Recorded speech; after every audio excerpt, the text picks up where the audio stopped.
As we go through this course, we'll see that there are areas where our cyber or computer forensics cross into mobile forensics. And so one of those things is the acquisition of USB devices. Now these can be treated as computer forensics, but they will often be involved in an investigation where you're seeking mobile forensics. And because these devices are small, sometimes they're hard to recognize, it's often covered in a mobile forensics course.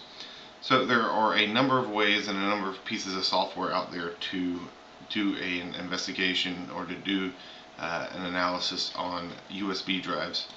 So I'm using a article from Magnet Forensics. They're the creator of Internet Evidence Finder. I'll talk about that in a moment. But they go through 5 key artifacts that need to be found when investigating USB device history.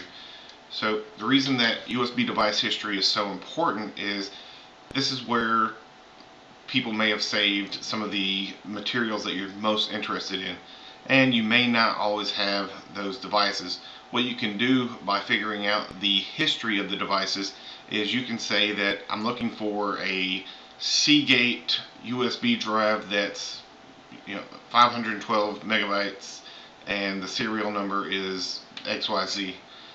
So you know that there's a piece of storage missing, or when you find it, it helps you line up and say, this is where the user downloaded. I have this, this log file of network traffic or a log file of download history, and then here's where the user saved it. It's saved. I have this link in my computer forensics investigation, and then when I pull up the USB drive that matches everything, I have the actual file. So I can say it was this user.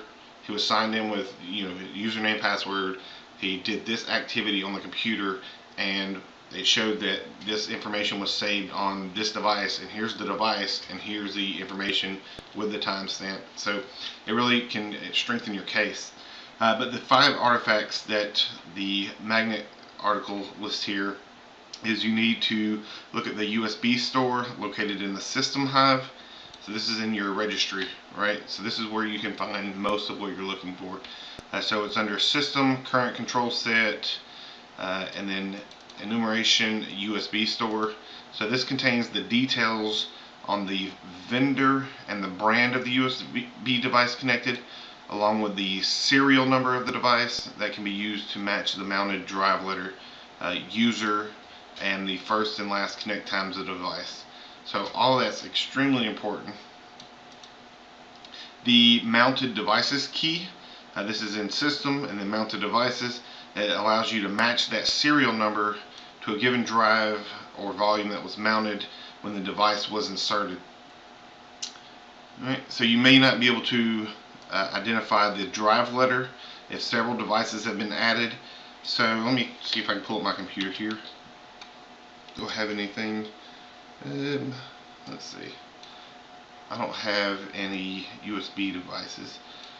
Give me one moment. Let me try to do that. Okay, so I have a little USB drive.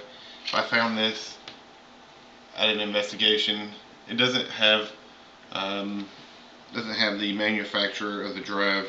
It's pretty generic. It's a piece of promo USB drive. I'm not sure what's on here.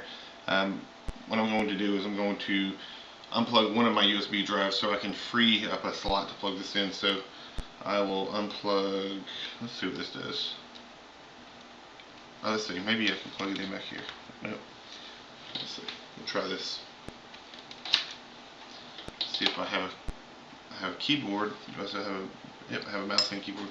So we'll hold on to that. I'm not sure what that does. Okay, so I'm going to plug this in.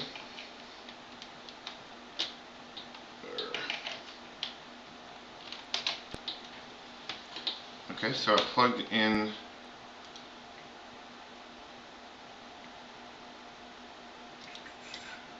USB device, and it's not showing up here.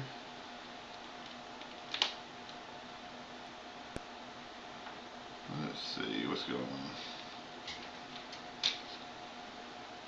Alright, I'm going to try to plug it into a different spot. 1 second. Okay, Alright, so we see that I have this removable drive that popped up here, and it's using the letter I. If I wanted to change that, as the end user, I could certainly change that letter, and then it would change when we look at the evidence. So let's see. I know one way I can change that is I can go into computer and I can manage, and then it brings up my computer management. I'll go to disk management, so you'll see the different disk I have here in a moment. It's loading the disk configuration right now.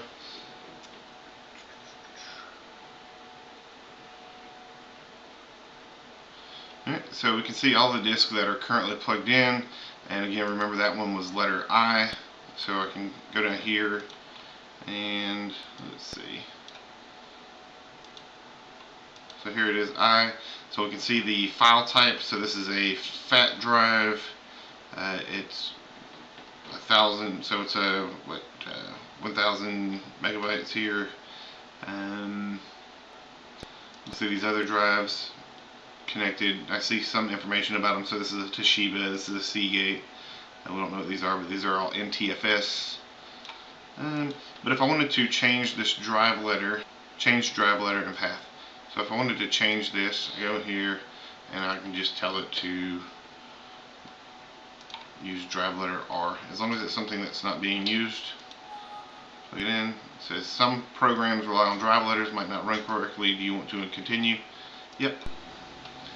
Okay, so I tried to change it to R and my camera didn't like that. Apparently it's using something with R, so it all shut down. So anyways, so I changed it to J, and now when I go through and look at the settings in the registry, this hard drive, this USB device, will show up with the letter J, and it'll show that it's whatever's on this drive, or yeah. So it looks like some print drivers, some, who knows what this is. Looks like lots of drivers, so it looks like I was using this USB drive back in 2009 to solve some computer issues, right? SMS tweaker, so it looks like I was doing something with SMS devices, or SMS stuff, back in 2008. I'm going to pause this real quick, I want to see what that is. Okay, so I'll look that up real quick. So apparently back in 2008 I had a Windows mobile phone. Sorry.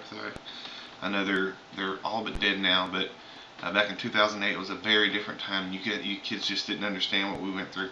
But it looks like I was trying to change some of the settings, maybe the font size or something, and there was no way to do it with the built-in operating system. So I downloaded SMS Tweaker, and I have the cab file, which was the install file for Windows Mobile 6 or whatever it was back then. Anyways, so you can go through and see that type of information. The other things are mount points. It's in the users ntuser.dat file. So each user will have this.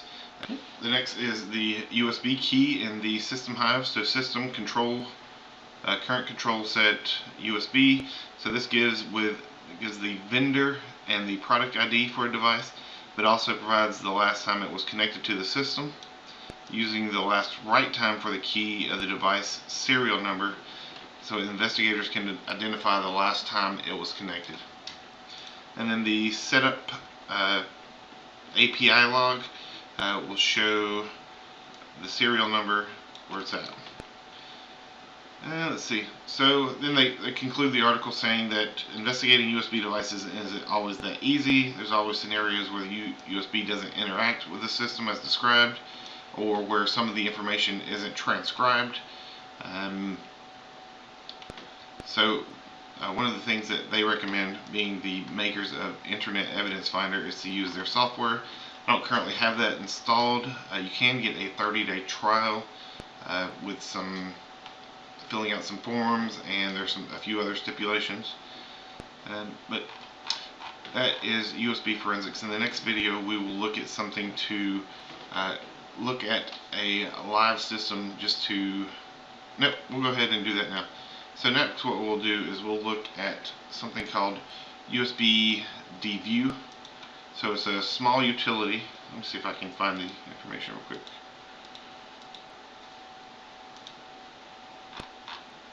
So USB dview is a small utility that lists all USB devices that are currently connected to your computer, as well as it previously used. So using this in a forensics investigation, perhaps you could use it if you took a machine and you created a virtual VM of it, and then you started looking through that way. But in a computer forensics, you're likely not going to be looking at a live machine, but this is a great tool for us to demonstrate how it would look. So I'll just run the executable.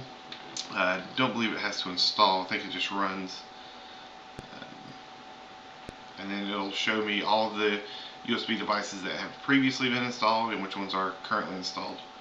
So you can see my computer has had lots of action here, right?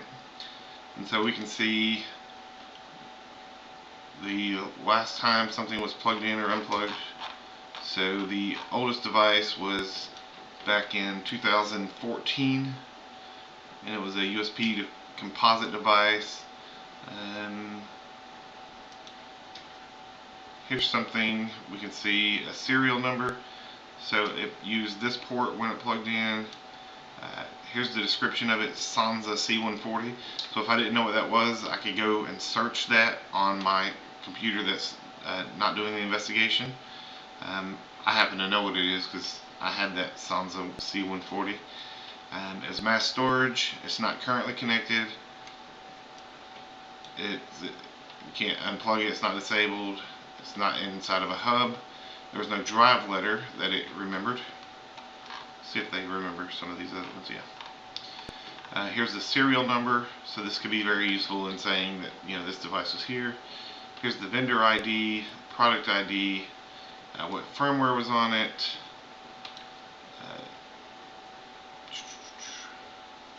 USB class, subclass, protocol, and then any other information that the software was able to pull out. So Telechips was the manufacturer, so that could help me tracking down. So it gives you lots of information. And then let's go to that other device that I was plugging in earlier during the video. So see, the last plug and unplug date was 5/27 at 2:40 p.m. and we see our drive letter. Used to be I, and if you remember on the video I changed it to J, so it's showing the J now. So we can see it's a flash disk. We can see it's a CBM flash disk, whatever that means. CBM. If I wanted to know more about that, I could look that up. Let's try that real quick. CBM flash disk. Yeah, I'm not sure what that is. We could look that up later if we wanted to. But it gives me all this information. It gives me a serial number. That could be useful. It tells me when it was first plugged in. Let's see. So maybe that one has never been plugged into this computer before. Oh no, this create date, that's when... These are all today. Does it tell me the date it was first plugged in? I'm not seeing that, and I did expect to see that. That would be some information that would be important. Did we not see that earlier? So we just see the last plug or unplug date, and then this create date. This is... I'm not sure what that is. But we would need to know, what we're reporting. And so for this video, I'm not going to be able to go deeper into that. But let me go ahead and unplug this other device here. Alright, so I'm going to remove my flash disk J, And you see right when I did that, I haven't even physically unplugged the device yet, but the software, the USB DVU, went ahead and recognized it as no longer being connected. So you see that? But it tells me it's safe to unplug, and it's not connected. So now let me go ahead and actually physically unplug it. So that's USB to view and viewing USB devices. Thanks.